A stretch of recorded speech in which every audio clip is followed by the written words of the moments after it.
Hi everybody, Shannon Petrovich with Therapist Talks. Sociopaths, psychopaths, malignant narcissists, what does it all mean? It's widely known that sociopaths, psychopaths, and malignant narcissists are the most dangerous people in our society.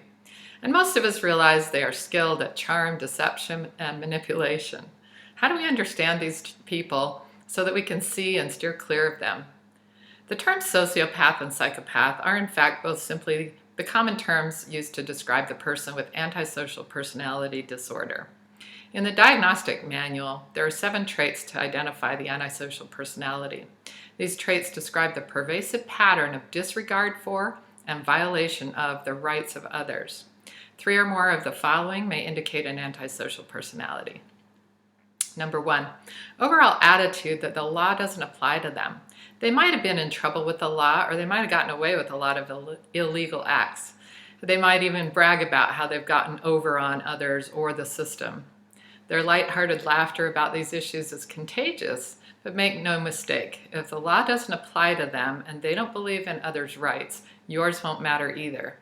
One way to assess this is to ponder, what about the person who lost that money you got, or the person who was humiliated by losing in that battle with them? If they laugh it off and have no regard for the people they hurt, you might be dealing with someone with antisocial personality. Number 2, deceitfulness, with repeated lying, manipulating, conning, even using aliases. This is all done for personal profit or pleasure, and usually the pleasure is in creating a sense of power and dominance over others.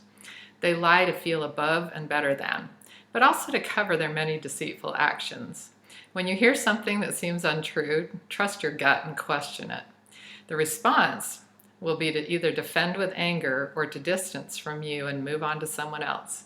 Either way, you have your answer to what that person's all about. Number 3, impulsivity or failure to plan ahead.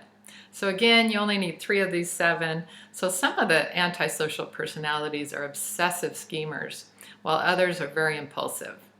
So the impulsivity is that they say or do whatever they feel might win them power in the moment, but then they find themselves in a mess of their own making.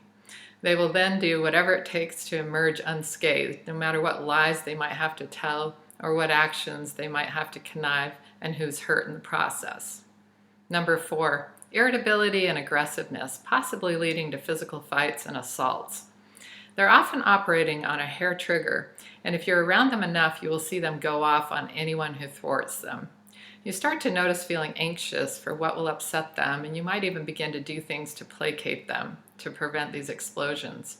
Of course, any explosion is always someone else's fault, and they'll often justify their actions by saying that they had it coming or they had to put them in their place. Again, a sense of power and dominance or priority. Number 5, reckless disregard for the safety of others and themselves. Their sense of dominance and power will be protected at all costs, often disregarding others' safety and occasionally, ultimately, their own. They will always take better care of themselves than others, of course, but they will put themselves in the line of fire as well. They'll be the one to want to go out in a blaze of gunfire rather than ever give up. Number 6, consistent irresponsibility, as indicated by repeated failure to sustain consistent work or honor their financial obligations. These folks have big plans and usually a scattered and checkered reality to show for all their talk. They lie and scheme to get what they want and rarely work for it. Again, this isn't always true. Obviously, Ted Bundy and other sociopaths had high-level careers, but often they have careers that are all flash and crash. They create a lot of flash, but then they get into more debt than they can carry and manipulate and use others to pay for the lifestyle they want to maintain. And number 7, a lack of remorse and being indifferent to or rationalizing hurt or mistreating or stealing from others. So they not only lack empathy like a narcissist, but they also completely lack remorse for their hurtful actions. They'll justify, lie, blame the victim, and deflect any responsibility for the results of their actions. They'll even play the victim when they're victimizing others.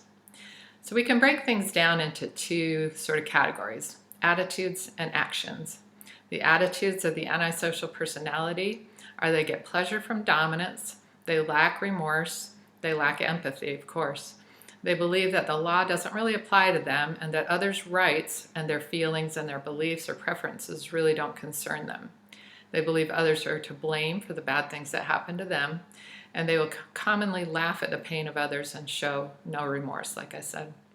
The actions of the antisocial personality are irresponsibility, reckless disregard for others and sometimes themselves, irritability and aggression, law breaking, whether they get away with it or not, deceitfulness, often building lie upon lie, and when caught, amping up their aggression and irritability to bully you into accepting their lies. So, can a narcissist also be an antisocial? Yes, these personality disorders do share some common traits. And when the two coexist, we call this a malignant narcissist. This label isn't in the diagnostic manual, but it's been used for over 50 years to describe some of the most notorious criminals of our time. Are all antisocial personalities always narcissists? No. Many have only the traits here, and they do not meet the criteria for narcissistic personality. So in summary, an antisocial person is often charming and seductive, love bombing you one minute and taking you for all you have or assaulting you the next.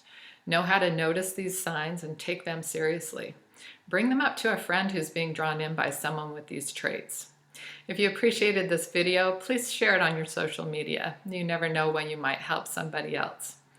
And subscribe to this channel. Take good care of yourselves, and I'll talk to you again soon.